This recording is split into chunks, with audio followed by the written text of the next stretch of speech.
नमस्कार साथियों, जय हिंद। आप सभी को कैरियर क्लासेस के यूट्यूब चैनल में स्वागत है। तो साथियों, आज के इस वीडियो में हम CTET, BTET and other TET के लिए जो है मैथ का जो है सीरीज का जो है दूसरा पार्ट जो है हम लेकर के आए हैं। इससे पहले एक पार्ट बन चुका है जो बेसिक मैथ का है, तो बेसिक मैथ का ही है आज हम दूसरा पार्ट लेकर के आए हैं। तो एक बेसिक तरीके से जो है एकदम शुरुआत से जो है जीरो लेवल से जो है हम स्टार्ट कर रहे हैं मैथ।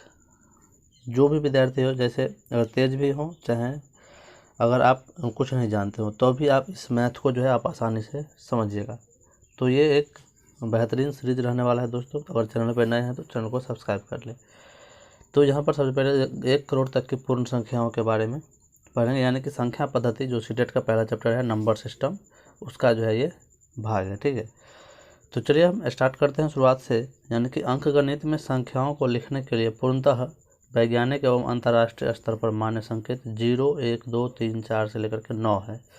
इस 10 संकेतों को अंक या फिर संख्या कहते हैं। ठीक है, इसे क्या कहते हैं? अंक कहते हैं। 0 से लेकर के 9 तक के जो है 9 तक जो है उसको हम क्या कहते हैं? अंक या फिर संख्या कहते हैं। ठीक है, इन 10 संकेतों के प्रयोग के कारण इसे दशमलव या फिर दशमिक प्रणाली कहा जाता है। इसे क्या कहा जाता है? दशमिक प्रणाली कहा जाता है। दशमिक प्रणाली में कितना अंक होता है? तो 10 अंक होता है, 0 से लेकर के 9 तक। ठीक है, किसी संख्या को लिखने के लिए 2 तरह की प्रणाली मुख्यतः प्रचलित है। ठीक है, किसी भी संख्या को लिखने के लिए 2 तरह की प्रणाली प्रचलित है। पहला है दशमिक प्रणाली और दूसरा है अंतर्राष्ट्रीय प्रणाली। दशमिक प्रणाली को एक तरह से आप भारतीय प्रणाली भी कह सकते हैं। क्या? भारतीय प्रणाली। ठीक है, भारतीय प्रणाली। चलिए आगे देख लीजिए। तो इसको बोला कैसे जाता है, इसको देख लीजिए। शब्दों में जो है इसको किस तरह से बोला गया है। तो इकाई, दहाई, सैकड़ा, हजार, ये इधर से जो है दशमिक प्रणाली का है। ठीक है, इस साइड से जो है भारतीय प्रणाली का है। हजार, 10,000, लाख, 10 लाख, करोड़, 10 करोड़, अरब, 10 अरब, खरब, 10 खरब, नील, 10 नील, पद्म, 10 पद्म, शंख, महाशंख, इस तरह से। ठीक है, उसके बाद इधर और फिर अंतर्राष्ट्रीय में भी इसी तरह से इकाई, दहाई, सैकड़ा, हजार, 10,000, यहाँ तक तो सेम है। यहाँ पर 100,000 होगा। ठीक है, फिर 100,000, million, 10 million, 100 million, billion, 10 billion, 100 billion, trillion, 10 trillion, 100 trillion. ठीक है, यहाँ पर है। उसके बाद 1000 ट्रिलियन, 10,000 ट्रिलियन, 100,000 ट्रिलियन, इस तरह से जो है आगे बढ़ रहा है। ठीक है, तो ये अंतर्राष्ट्रीय और भारतीय पद्धति का या फिर दशमिक कहिए, दोनों का जो है लिखने का जो है तरीका है। तो चलिए और अभी आगे हम इसको और विस्तार से पढ़ेंगे। सबसे पहले कुछ पॉइंट अभी है सो देख लीजिए। ये संकेत वास्तव में अंकगणित की वर्णमाला है। क्या है ये संकेत? जो है अंकगणित की क्या है? वर्णमाला है। इसी से जो है सारे संख्या का नाम लिखा जाता है। जिस प्रकार हम विभिन्न लिपियों में वर्णमाला से विभिन्न शब्दों का निर्माण करते हैं, उसी प्रकार इन संकेतों से अल्प असंख्य जो है संख्याओं की रचना की जाती है। ठीक है, गिनती गिनने में काम आने वाले संख्या जैसे 1, 2, 3, 4 का समुच्चय क्या कहलाता है? प्राकृत संख्या। इसको हम आगे डिटेल से पढ़ेंगे। तो गिनती की संख्या को हम क्या कहते हैं? प्राकृत संख्या कहते हैं। जैसे 1, 2, 3, 4 से असंख्य तक। ठीक है, आगे देख लीजिए यहाँ पर कि सबसे छोटी प्राकृत संख्या 1 है। ठीक है, और प्राकृत संख्या के समुच्चय में जब जीरो जोड़ने पर हमें पूर्ण संख्या प्राप्त होती है। जैसे 0, 1, 2, 3, 4, 5, ये क्या होता है? पूर्ण संख्या। यहाँ पर था सबसे छोटी प्राकृतिक संख्या 1 है और सबसे बड़ी जो है वो अनंत है। ठीक है, यहाँ पे पूर्ण संख्या जब किसे कहेंगे? जब प्राकृतिक संख्या में 0 को मिला देंगे तो क्या हो जाएगा? पूर्ण संख्या हो जाएगा। तो सबसे छोटी पूर्ण संख्या क्या हो जाएगा? 0 हो जाएगा। ठीक है, आगे देख लीजिए। प्राकृत व पूर्ण संख्याओं में 1 जोड़ने पर उसके परवर्ती अर्थात अगली प्राकृत व पूर्ण संख्याएं प्राप्त होती है। यानी कहने का मतलब प्राकृत संख्या या पूर्ण संख्या, जैसे अगर 4 में 1 जोड़ते हैं तो 5 है, यानी कि उसका अगला प्राप्त होता है 1 जोड़ने पर। ठीक है, यही कह रहा है। अगला है इसी में जब 1 घटाते हैं तो क्या होता है? पूर्ववर्ती प्राप्त होता है। यानी परवर्ती का एक और मतलब होता है उत्तरवर्ती। ठीक है, किसी भी संख्या में 1 जोड़ते हैं तो उसका परवर्ती या फिर उत्तरवर्ती हमें संख्या प्राप्त होता है, और जब 1 घटाते हैं तो हमें पूर्ववर्ती संख्या प्राप्त होता है। ये याद रखिएगा, ये इस लाइन में कहा जा रहा है। ठीक है, अगला देख लीजिए। प्रत्येक पूर्ण संख्या का एक परवर्ती होता है। ठीक है, 0 को छोड़कर सभी पूर्ण संख्याएं प्राकृत संख्याएं हैं। चलिए एक चीज़ याद रखिए कि आपको बताया गया है कि प्राकृत संख्या 1, 2, 3, 4 होता है, एक से स्टार्ट होता है, जबकि पूर्ण संख्या 0 से स्टार्ट होता है। तो सभी प्राकृत संख्या जो है पूर्ण संख्या है, क्योंकि सभी प्राकृत संख्या इसमें मिला हुआ है। लेकिन सभी पूर्ण संख्या जो है प्राकृत संख्या नहीं होगा, क्योंकि 0 जो है प्राकृत संख्या में नहीं है, यही यहाँ पर बोला गया है। ठीक है, और बोला है कि प्रत्येक पूर्ण संख्या एक परवर्ती होता है, यानी कि 1 के बाद 2, 2 के बाद 3, 3 के बाद 4, इस तरह से है सारे मतलब सभी प्राकृत संख्या एक अपने पिछले का क्या होता है कि परवर्ती होता है। अगला देखिए, पूर्ण संख्याओं का शून्य से भाग मतलब विभाजन परिभाषित नहीं है, यानी किसी भी संख्या में 0 से अगर हम भाग देते हैं, a/0 है तो वो क्या हो जाता है, अपरिभाषित हो जाता है। ठीक है, याद रखिएगा। लेकिन अगर 0 से किसी भी संख्या में अगर 2 से भाग देंगे तो 0 होगा। ठीक है, ये याद रखें, यानी कि अगर 0/a रहेगा तो वो 0 होगा, लेकिन a/0 रहेगा तो वो अपरिभाषित हो जाता है, ये हमेशा याद रखिएगा। ठीक है, चलिए आगे देखते हैं। आगे देख लीजिए, यहाँ पर है कि पूर्ण संख्याओं के लिए योग और गुणन क्रम विनिमय, अर्थात पूर्ण संख्याओं को किसी भी क्रम में जोड़ा जाए या तथा गुणा किया जा सकता है, यानी कि a गुने b बराबर b गुने a, यही बोला जा रहा है, या फिर a प्लस b बराबर b प्लस a, ये क्रम विनिमय नियम का पालन करता है। ठीक है, पूर्ण संख्या का जोड़ और गुणा जो है ये क्रम विनिमय नियम का पालन करता है, लेकिन गुणा और भाग का नहीं करता है। कैसे, अगर 4 + 5 बराबर 5 + 4 करते हैं तब भी सेम प्राप्त होता है, या गुना में भी करिएगा तब भी वही होगा, 5 × 20 5 × 20। ठीक है, 4 × 5 = 20 या 5 × 20, एक ही बात यही यहाँ पे बोला जा रहा है। ठीक है, चलिए, क्रम विनिमय नियम का पालन जो है पूर्ण संख्या जोड़ और गुणा में करता है, घटाव और भाग में नहीं करता है। अगला देख लीजिए, पूर्ण संख्याओं के लिए योग और गुणन साहचर्य है। ठीक है, क्या साहचर्य भी होता है, यानी कि a + b + c, यानी कि एक बार इस दोनों को जोड़ दिया जाता है और फिर दूसरा में a + b को जोड़ के c को अलग कर दिया जाता है। ठीक है, तो ये भी जोड़ और गुणा का क्या करता है, पालन करता है पूर्ण संख्या साहचर्य नियम का। ठीक है, जैसे अगर 4 × 2 अगर गुना में हम ले लिए, जैसे प्लस में हम लेते हैं पहले, ठीक है, 3 बराबर फिर 4 + 2 + 3, एक बार इस दोनों को एक बार इस दोनों को, तो 3 × 2 = 5 और +4 कितना होगा 9 बराबर 4 × 2 = 6 और 3 = 9, देखिए बराबर हो गया ना।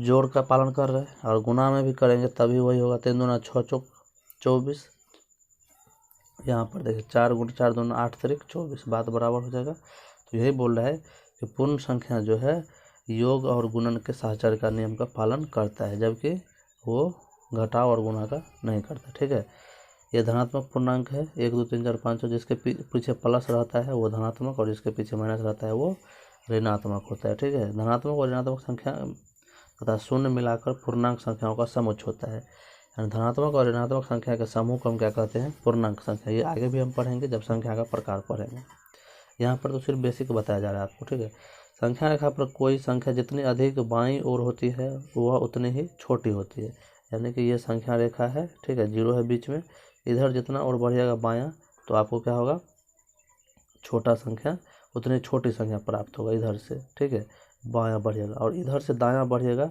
तो आपको बढ़ते हुए मिलेगा। ठीक है, वो आपको बड़ा संख्या मिलता चले, जैसे 1 + 2, 1 के आगे 2, 2 के आगे 3, 3 के आगे 4, और -7 से बड़ा -6, -6 से बड़ा -5, -5 से बड़ा -4, -5 4 से बड़ा -3, इस तरह से आगे दायां तरफ बढ़ेगा तो मान बढ़ेगा और बायां तरफ बढ़ेगा तो मान घटेगा। ठीक है, ये याद रखिएगा। अगला गुणधर्म देख लीजिए, पूर्ण संख्याएं समुच्चय के दोनों ओर चलती है तथा संख्या रेखा पर 0 के दाईं ओर धनात्मक पूर्णांक और 0 के बाईं ओर ऋणात्मक पूर्णांक व्यक्त करती है। अभी बताए इधर धनात्मक और होता है, इधर ऋणात्मक होता है। यहाँ पर देख लिए इधर धनात्मक और इधर ऋणात्मक है। ठीक है, अगर देख लीजिए, पूर्णांक संख्या में 1 जोड़ करने पर परवर्ती संख्या तथा माइनस करने पर पूर्ववर्ती संख्या प्राप्त होता है। जैसे 13, अगर -13 है यहाँ पर कि -13 में अगर 1 जोड़ते हैं तो क्या होता है, -12 प्राप्त हो जाता है। -13 का परवर्ती अगर पूछ दे तो क्या होगा, -12। ठीक है, ऐसा नहीं कि -13 का परवर्ती आप -14 कर दीजिएगा तो गलत हो जाएगा। ठीक है, तो -13 का परवर्ती क्या हो जाएगा, 1 जोड़ने पर -12 होता है, तो -12 इसका क्या हो जाएगा, परवर्ती हो जाएगा। अगर -7 का पूर्ववर्ती पूछ दे तो -1 करिएगा, पूर्ववर्ती में घटाया जाता है तो -7 और -1 क्या हो जाएगा, -8 हो जाएगा। ठीक है, तो इसका पूर्ववर्ती क्या हो जाएगा, -7 का पूर्ववर्ती -8 हो जाएगा। ठीक है, चलिए इतना समझ गए। चलिए अब आगे देखते हैं। अगला है, किसी संख्या रेखा पर धनात्मक पूर्णांक को जोड़ते हैं तो दाईं ओर चलते हैं। धनात्मक पूर्णांक को जोड़ते हैं यहाँ पर देख रहे हैं 1 प्लस 2 प्लस 3 प्लस 4 प्लस, तो आगे बढ़ते हैं। ठीक है, अगर -4 में ही अगर हम जोड़ेंगे 2 को तो क्या होगा, तो -4 -2 कितना, -4 में अगर 2 को हम जोड़ेंगे तो घट जाएगा, क्योंकि विपरीत चिन्ह रहता है तो घटता है। यहाँ पे -2 हो जाएगा। देखिए आगे बढ़ गए कि नहीं, इधर दाएं तरफ बढ़ गए। -4 में अगर 2 जोड़े तो आगे बढ़े कि नहीं, यही बोल रहा है यहाँ पर। ठीक है, या फिर 1 में अगर 2 जोड़िएगा तो 3 आएगा, तो 3 आगे बढ़े कि नहीं, यही बोल रहा है कि दाईं ओर चलते हैं। ठीक है, दाईं ओर चलते हैं। और किसी संख्या में ऋणात्मक पूर्णांक को जोड़ते हैं तो वो बाईं ओर चलते हैं। इसको समझ गए। ऋणात्मक पूर्णांक जोड़िएगा, अगर इसी में -5 में अगर -2 जोड़िएगा तो -7 होगा। तो देखिए बाएं तरफ बढ़ गए कि नहीं, दाएं तरफ का, यानी कि बाईं ओर चले। कितना, बाईं ओर चले। ठीक है, इधर दायां होता है और इधर बायां होता है। समझ गए। चलिए इतना समझ गए। चलिए आगे देख लीजिए।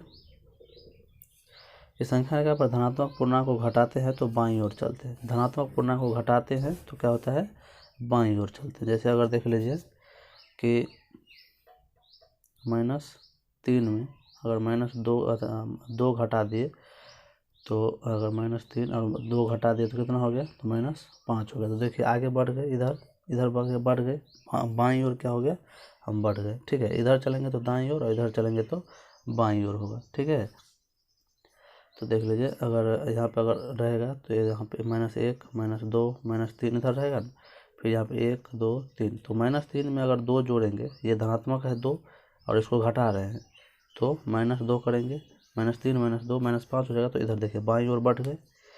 और देखिए आगे बोल रहा है कि एक ऋणात्मक पूर्णांक को घटाते हैं तो दाईं ओर बढ़ते हैं। अगर देख लीजिए, अगर जैसे अगर 5 है, इसमें से हम अगर -3 कर दिए, ऋणात्मक पूर्णांक है ये -3, तो कितना 8 हो जाएगा।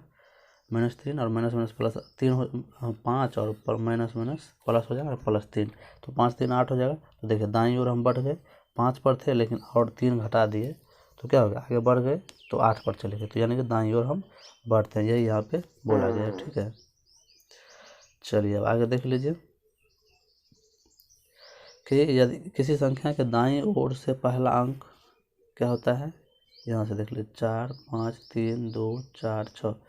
देख लीजिए, आपको एक चीज़ याद रखना होगा, संख्या रेखा पर इधर होता है दायां, इधर होता है, इधर चलते हैं तो बायां और इधर चलते हैं तो दायां। ठीक है, लेकिन इसमें जो है इधर से जो है दायां होगा। ठीक है, क्या होगा, इधर से दायां होगा। संख्या में इधर से दायां होता है। ठीक है, और इधर से बायां होता है, याद रखिएगा। तो देख लीजिए 6 इधर से दायां है, 6 2, तो बोला है दाईं ओर से पहला अंक इकाई, दूसरा दहाई, सैकड़ा, हजार, 10,000, लाख, 10 लाख, इस तरह से होता है। ठीक है, यही यहाँ पे बोला गया है। तो यहाँ पर कुछ संख्या ले लिया गया है, जैसे यहाँ पर इकाई, दहाई, सैकड़ा, हजार के बारे में यहाँ पर जगह 24 432 4 3 2, इस तरह से एक चार्ट बना लिया गया है। इकाई, दहाई, सैकड़ा, हजार, 10,000 का, इस पर नंबर बैठा दीजिएगा, इसको आप आराम से बोल सकते हैं। यहाँ पर ये समझिए, अल्प विरामों के प्रयोग से संख्याएं लिखने और पढ़ने में सहायता मिलती है। भारतीय संख्या पद्धति में पहला अल्प विराम दाईं ओर से प्रारंभ कर 3 अंकों के बाद और शेष दो दो अंकों बाद लगाए जाते हैं। जैसे अगर हम यहाँ पे 4 3 2 5 6 8 दिए तो पहला कोमा 3 अंक पर, ठीक है, यहाँ पर और जोड़ देते हैं, और उसके बाद जो है क्या बोल रहा है कि दो दो अंकों पर कॉमा हम डालते हैं। ठीक है, पहला कॉमा 3 पर, उसके बाद 2 2 पर, भारतीय पद्धति में। ठीक है, ये अल्प विराम क्रमशः हजार, लाख व करोड़ को अलग अलग करता है। ठीक है, यानी कि इकाई, दहाई, सैकड़ा, हजार, 10,000, लाख, 10 लाख, करोड़ 10 करोड़, अरब 10 अरब, इस तरह से। और वहीं पर अंतर्राष्ट्रीय पद्धति में देख लीजिए कि हर एक कॉमा 3 3 पर लगेगा। अंतर्राष्ट्रीय संख्या पद्धति में अल्प विराम दाईं ओर से प्रारंभ करके 3 3 अंकों बाद लगती है।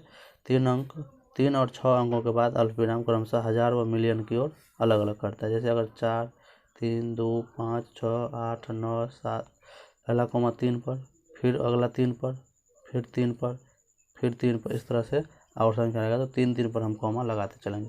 तो इकाई, दहाई, सैकड़ा, हजार, 10,000, 100,000, million, 10 million, 100 million, billion, 10 billion, 100 billion, इस तरह से हम इसको गिनते हैं। ठीक है, नाम लिखना भी हम सिखाएंगे।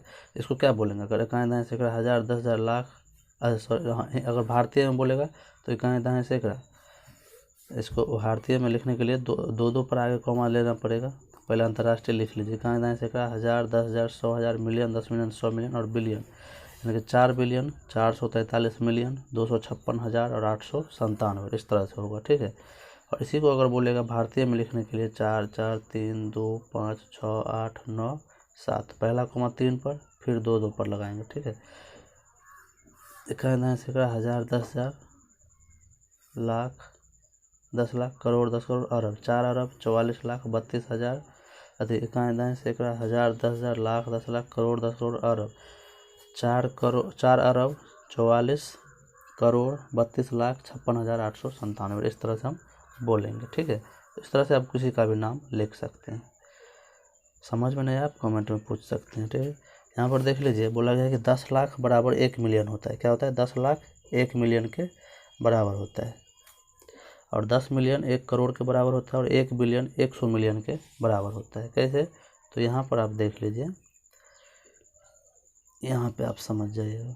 यहाँ पर देख लीजिए, देखिए 1 लाख जो है 100,000 के बराबर है, या फिर 10 लाख 1 मिलियन के बराबर है कि नहीं?